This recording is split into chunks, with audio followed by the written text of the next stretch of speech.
All right, guys, we're sitting in a 2022 F250. It's a XLT 6.7, I believe it is. We're gonna go over how to reset the oil maintenance light. So first thing you're gonna do, turn the key to the on position. So 2 clicks, you got the annoying Ford chime going, and blah, blah, blah. Just hit OK to get rid of whatever messages you have.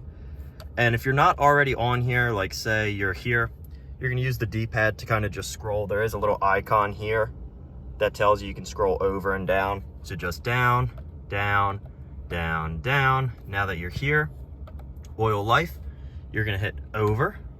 Oil life, hold OK to reset. Resetting, it's got a progress bar, and we're reset. We are good to go. And I like to double check, but as you can see, we're good. Now you can start it up and always make sure the maintenance reminder is gone. And we're still at 100, so that's how you do it. Hopefully this helped out. Have a good one.